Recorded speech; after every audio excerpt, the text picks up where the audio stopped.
Então, eu quero chamar a sua atenção para uma premissa bíblica que a gente de tempo em tempo bate nessa tecla e ensina, que nossa atitude determina a revelação de Deus que nós teremos.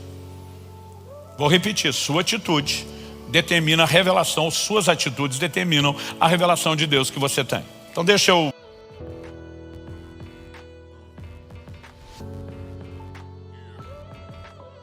a revelação de quem Deus é. Quando você olha, por exemplo, 1 de João, capítulo 3, verso 16, a palavra de Deus traz a seguinte definição de amor. Nisso conhecemos o amor, que Cristo deu sua vida por nós, portanto também nós devemos dar a nossa vida pelos irmãos. O que é que o texto está dizendo? Deus revelou o amor como? Cristo deu sua vida por nós, e com isso ele expressou o amor. Agora ele está dizendo, me imitem, faça a mesma coisa que eu. Dê a sua vida também pelos seus irmãos, porque ele é o padrão. Não apenas o padrão de um comportamento, mas porque o comportamento reflete o caráter padrão, então nós temos que manifestar o mesmo caráter, expressando por meio do mesmo comportamento. Quem está entendendo? Segundo lugar, depois de entendermos a razão da generosidade, eu creio que nós precisamos destacar o resultado da generosidade. E quando eu falo do resultado, não é meramente assim, aonde que eu vou ver lucro nisso para ser abençoado. Como eu falei semana passada, né? Honra o Senhor com os teus bens, com as primícias da tua renda, os teus lagares, né? Os teus celeiros se encherão, os teus lagares transbordarão. A gente precisa entender que aquilo é efeito colateral e não propósito. Mas antes de tocar no assunto da bênção em si, nós precisamos entender que o maior resultado da generosidade não é o impacto que uma doação tem na vida de quem recebeu, e nem só o resultado no sentido de colheita na vida de quem plantou. Nós precisamos entender como isso afeta o nosso relacionamento com Deus. Quando Paulo diz, o que me interessa não é o donativo de vocês, e sim o fruto que cresce para a sua conta, Paulo também não está falando só da bênção financeira. O que espiritualmente acontece na vida de quem entende generosidade e pratica. Então, eu quero chamar a sua atenção para uma premissa bíblica que a gente de tempo em tempo bate nessa tecla e ensina, que nossa atitude determina a revelação de Deus que nós teremos. Vou repetir, sua atitude determina a revelação, suas atitudes determinam a revelação de Deus que você tem. Então deixa eu exemplificar isso e dar a fundamentação bíblica. Os primeiros anos do meu ministério, lembro que no final de um culto, eu passo perto de dois irmãos que estão no meio de um embate teológico.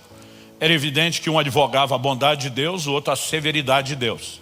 E a coisa estava tensa, para não dizer assim que o pau estava quebrando, havia muita paixão envolvida na discussão. Eu não consegui não reparar, eu estou prestando atenção, e um deles percebeu que eu estava meio de olho e falou, pastor, vem cá, ajuda a gente. Aí ele falou assim, Deus é bom ou é severo?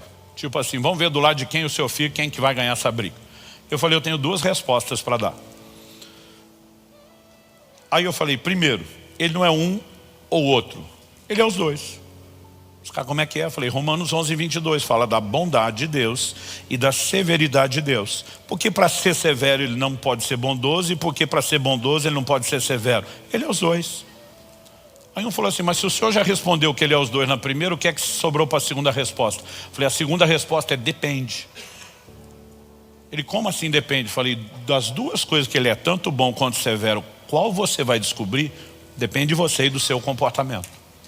A Bíblia diz, para com os que creram, ele manifestou bondade. Para com os que caíram, ele manifestou severidade. Ou seja, dessas duas coisas distintas que você pode encontrar em Deus, qual delas você vai descobrir na prática, não depende só dele, depende de você. Isso me faz lembrar que muitas vezes eu chegava em casa e podia encontrar a versão feliz ou brava do meu pai. E a gente alternava em qual versão iria encontrar, não é porque ele sofria de bipolaridade. Normalmente dependia do que estava rolando. Por exemplo, chegasse em casa com boletins escolares com notas boas, normalmente era a versão feliz de papai. Nunca apanhei por tirar nota boa na escola. Mas quando a gente chegava em casa e algum vizinho tinha feito uso do disque denúncia para comunicar algum delito leve, para não parecer que era um menino tão traquina assim, normalmente a versão de papai não era a versão feliz. Porque o que a gente estava vendo ali era uma resposta a um comportamento.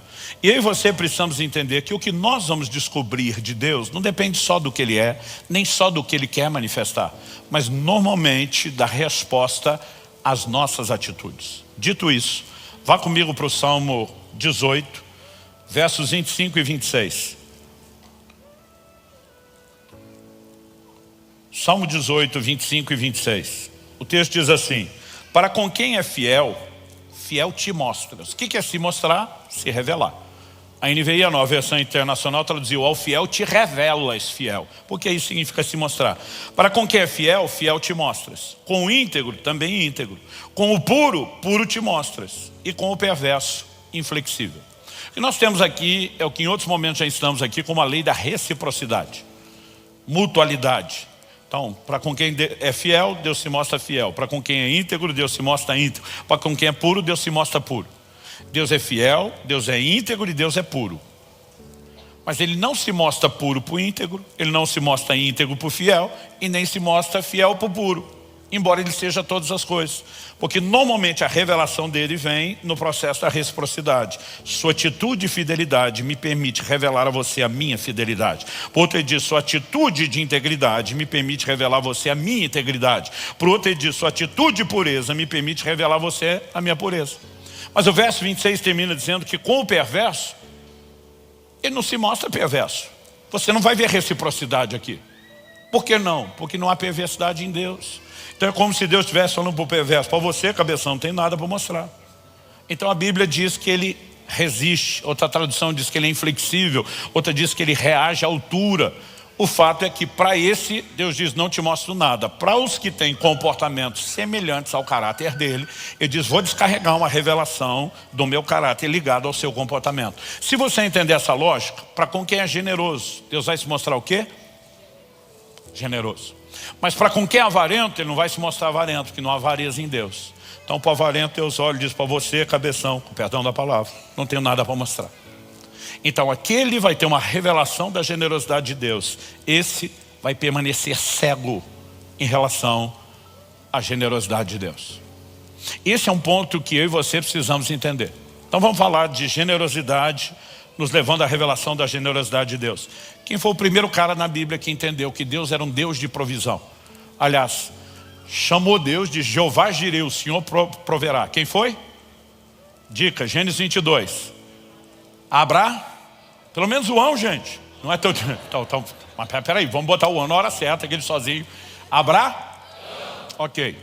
Quando foi que Abraão entendeu que Deus é o Deus de provisão? Quando ele se dispõe a entregar seu filho, aquilo que ele tem de melhor, em sacrifício. E o curioso é que o que ele entende sobre a provisão de Deus é maior do que apenas provisão financeira. Eu não gosto quando as pessoas se referem a Deus: Jeová Jireh, o Senhor proverá, só como fosse para pagar a conta. Porque a provisão é maior do que isso. Não exclui, mas não se limita à questão da provisão financeira. Quando Abraão está indo com seu filho em direção ao Monte Moriá, os dois estão andando, todo filho tem aquela fase tagarela, conversador, né? Assim como todo pai, quanto mais a idade avança, tem a idade do silêncio, da reflexão.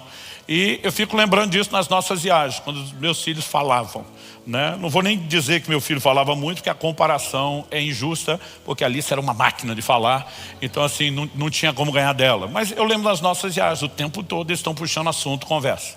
Aí os dois estão caminhando. O Isaac já é adolescente, daqui a pouco ele: papai, sim meu filho, estou com uma dúvida aqui, pode falar meu filho. A gente não ia fazer um sacrifício? Ia não meu filho, nós vamos. Papai, o senhor não está esquecendo de nada? Como assim meu filho?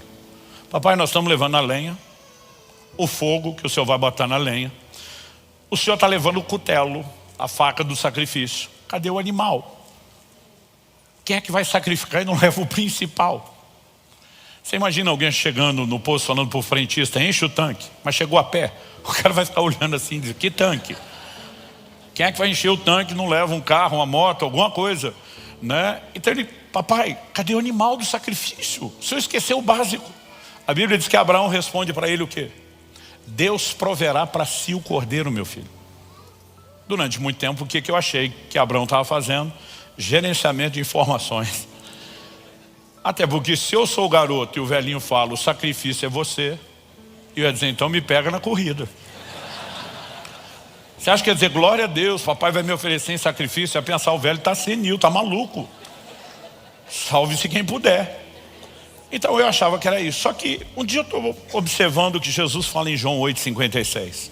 Jesus diz assim, Abraão viu o meu dia e se alegrou. Judeus em volta, você não tem 50 anos, vai dizer que você e Abraão se encontraram por aí. Jesus nunca falou do encontro. Jesus diz, Abraão viu o meu dia. Aliás, você quer saber de uma coisa? Sabe em que monte Jesus foi sacrificado? No mesmo monte Moriá que Deus mostrou a Abraão. Jesus está dizendo, Abraão viu o meu dia e se alegrou. Como que Abraão entendeu que Deus tinha um filho que seria sacrificado por nós? Isso é um segredo do Antigo Testamento. Quando Paulo fala de Cristo, ele fala do mistério de Cristo, que Deus manteve oculto das gerações ao longo dos séculos e só revela na Nova Aliança. As profecias vão fazer muito sentido depois de explicada, mas elas estão veladas e codificadas.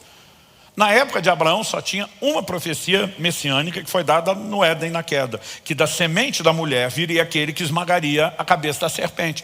Lá no Novo Testamento, quando tudo está explicado, é fácil entender que era uma profecia sobre Cristo. Naquela época eu nem sei se eles entendiam. Agora, como que o Abraão entende o que nem as pessoas que à frente teriam mais informação e revelação entenderam? Porque no momento que ele se dispõe a entregar o seu próprio filho, a sua atitude e disposição de entregar o filho cria uma reciprocidade. Deus abre os seus olhos para que ele entenda que um dia Deus também entregaria o próprio filho. Abraão estava dizendo a Isaac, na hora H, não apenas você vai escapar da morte. Abraão cria que se o seu filho morresse, Deus o ressuscitaria. A Bíblia é clara, Deus tinha promessa para o menino. Então para ele aquilo não era o fim. Mas quando ele diz, Deus proverá para si o cordeiro, ele está dizendo, meu filho, na hora de morrer, não é apenas você que escapará porque é um substituto. Chegará o dia onde cada um de nós escapará da morte que merece, a qual está sentenciada, porque é um cordeiro conhecido antes da fundação do mundo, que vai substituir cada um de nós. Como é que o homem entendeu isso? Por conta da sua atitude. Nossas atitudes nos permitem ter uma revelação de Deus quando elas encontram um correspondente em Deus. Por outro lado, quando nós escolhemos a avareza em vez da generosidade, isso costuma ter o efeito contrário. Esse tipo de atitude nos cega. Eu lamento quando vejo crentes que nunca vivem milagre de provisão, porque isso é um indicativo de que alguma coisa precisa ser ajustada ali. Abra sua Bíblia comigo em Marcos, no capítulo 8.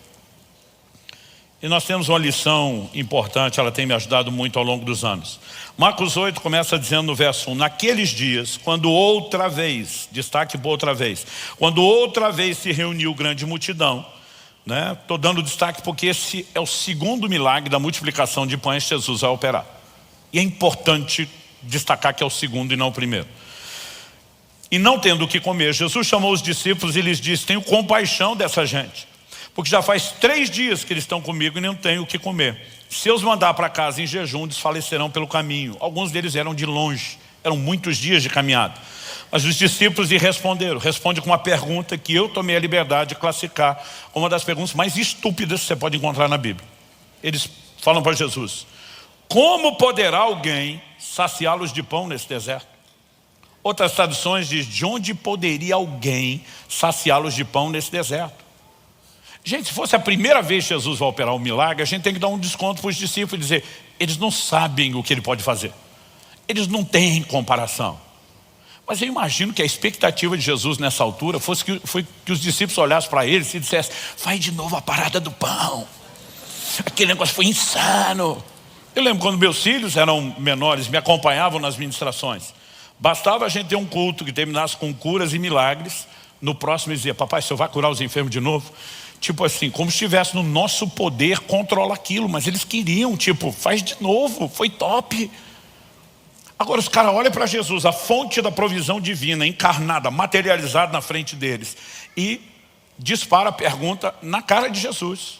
De onde poderia alguém, abre parênteses, incluindo o Senhor, fecha parênteses, fartá-los de pão nesse deserto? Gente, é muita cegueira. A pergunta é, qual a origem da cegueira? Vamos continuar lendo o texto, verso